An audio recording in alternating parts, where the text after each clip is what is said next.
अफगानिस्तान पर तालिबानी कब्जे के 26 दिन बाद भारत ने अंतरिम सरकार के मान्यता को लेकर अपना रुख स्पष्ट किया है। विदेश मंत्री एस जयशंकर ने शनिवार को साफ कर दिया कि भारत अफगानिस्तान में काबिज तालिबानी हुकूमत को मान्यता नहीं देगा।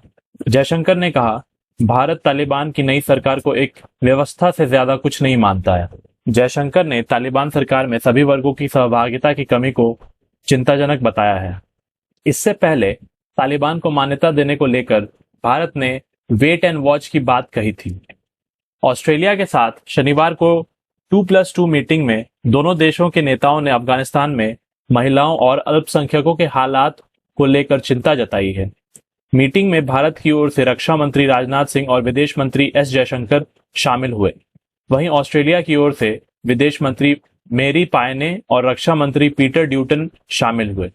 चीन के द्वारा क्वाड देशों को एशियाई नाटो कहने के सवाल पर विदेश मंत्री एस जयशंकर ने कहा, क्वाड जिसमें कि भारत, ऑस्ट्रेलिया, अमेरिका और जापान शामिल है, उनका दृष्टिकोण साफ है। हम कोरोना महामारी के खिलाफ वैक्सीन, सप्लाई चेन और शिक्षा पर जोर देते हैं। इसलिए क्वाड को एशियाई नाटो कहना गलत धारणा है, क्योंकि नाटो एक शीत युद्ध की शब्दावली है। उन्होंने कहा कि ये पूरी तरह से एक राजनयिक गठजोड़ है। बैठक में दोनों देशों ने कहा कि अफगानिस्तान की धरती का इस्तेमाल दुनिया में आतंक फैलाने के लिए नहीं होना चाहिए। इसको लेकर भारत ने ऑस्ट्रेलिया से संयुक्त राष्ट्र के 2593 बिल को लागू करने को लेकर चर्चा की है। इस बिल के तहत किसी भी देश को आतंकवाद को बढ़ावा देने से रोकने पर जोर दिया जाता है। जयशंकर ने बताया कि ऑस्ट्रेलिया के साथ 2+2 मीटिंग में अफगानिस्तान में व्यवस्था के समावेशीकरण और महिलाओं और अल्पसंख्यकों के हालात पर चर्चा हुई है। भारत और ऑस्ट्रेलिया इशारों में चीन पर भी जमकर बरसे। रक्षा मंत्री राजनाथ सिंह ने कहा कि 2+2 वार्ता भारत और ऑस्ट्रेलिया की समग्र रणनीति साझेदारी को दर्शाती है। दोनों देशों के संबंध स्वतंत्र, मुक्त, समेकित और समृद्धिशाली इंडो पैसिफिक क्षेत्र की साझा दृष्टि पर आधारित है। वहीं ऑस्ट्रेलिया के रक्षा मंत्री पीटर ड्यूटन ने कहा कि दोनों देशों को बिना रोक-टोक के व्यापार, अंतर्राष्ट्रीय नियमों पर कायम रहना और सतत आर्थिक विकास सुनिश्चित करने की जरूरत है। विदेश मंत्री एस जयशंकर ने कहा, अमेरिका के आज 9/11 हमले की 20वीं जयंती है। यह हमला याद दिलाता है कि हमें आतंकवाद के खिलाफ लड़ाई में समझौता नहीं करना चाहिए। भारत तो इसलिए भी नहीं कर सकता है क्योंकि आतंकवाद का केंद्र हमारे करीब है। मेरी पायने ने भी कहा कि हमारे मित्र देश अमेरिका पर हुए 9/11 हमले को हम कभी भी भुला नहीं सकते। ऑस्ट्रेलिया की विदेश मंत्री मेरी पायने ने भी अफगानिस्तान में मानवाधिकारों के हनन पर चिंता जताई। अफगानिस्तान में मानवीय सहायता को लेकर उन्होंने 2+2 मीटिंग में भारत से चर्चा की है। दोनों नेताओं ने देर शाम प्रधानमंत्री नरेंद्र मोदी से भी मुलाकात की और दोनों देशों के बीच द्विपक्षीय सुरक्षा, व्यापार और वैश्विक मुद्दों पर चर्चा की। उस तरफ तालिबान ने अफगानिस्तान में सरकार चलाने के लिए 33 मंत्रियों को नियुक्त की है। इस पर पंजशीर की नेशनल रेजिस्टेंस फ्रंट का बयान आया है। अफगानिस्तान पर कब्जे के बाद तालिबान ने भले ही सरकार बना ली हो, लेकिन पंजशीर प्रांत के लड़ाकों ने हार नहीं मानी है।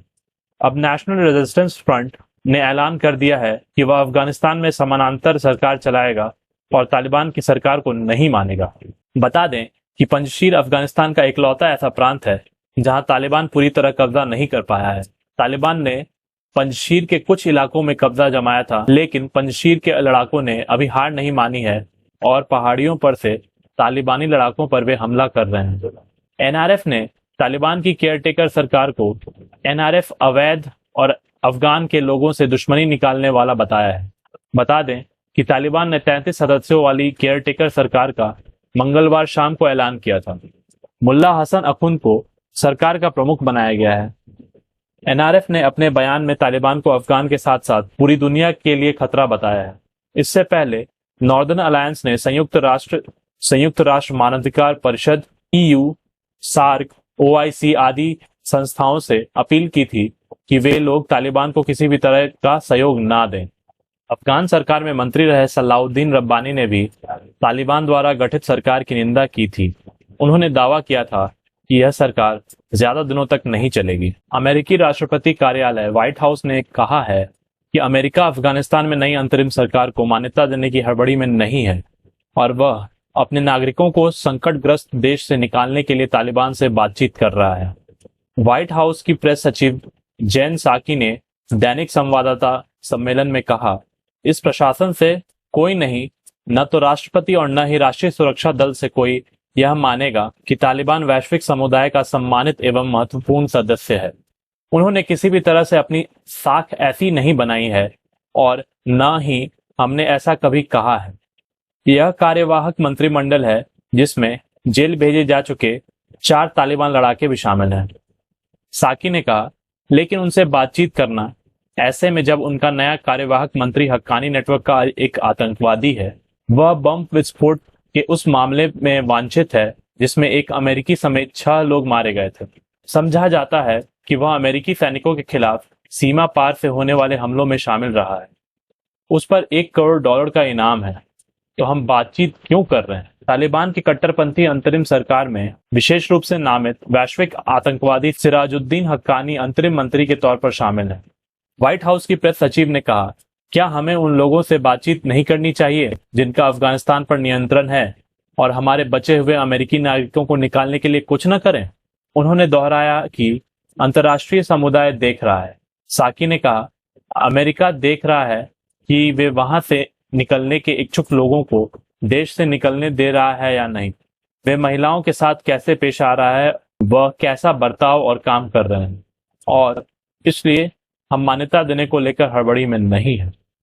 साकी ने कहा, साथ ही हमें यह सच्चाई भी देखनी है कि अमेरिकी नागरिकों और अन्य को देश से निकालने के लिए हमें उनके साथ काम करना ही पड़ेगा। तो आज की न्यूज़ में बस इतना ही।